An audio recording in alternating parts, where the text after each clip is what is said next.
నమస్తే, మీరు చూస్తున్న లైవ్ టీవీ. తుర్క చెరువు కాలువకు గండి పడడంతో రోడ్డున పడ్డ ముదిరాజ్ కుటుంబాలు. సంగారెడ్డి జిల్లా నారాయణఖేడ్ మండలం తుర్కపల్లి గ్రామంలోని తుర్క చెరువు కాలువకు గండి పడడంతో చెరువును నమ్ముకున్న ముదిరాజ్ కుటుంబాలు రోడ్డున పడ్డాయి. రాత్రికి రాత్రి చెరువు కట్ట తెగిపోవడంతో నీటి నిల్వలు హరించుకుపోవడంతో చెరువులో ఉన్న చేప పిల్లలు కొంగలకు ఆహారంగా మారాయి.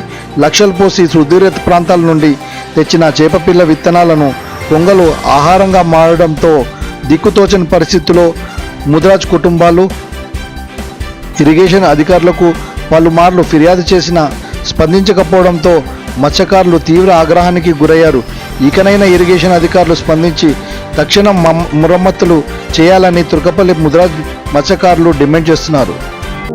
నీ కష్టమిది, నీ గర్వమిది, నువ్వు కడుపున పెంచిన బిడ్డ ఇది, నీ గెలుపు ఇది, ప్రతి తలపు ఇది, నువ్వు పుడమితో చేసిన చెలిమీది.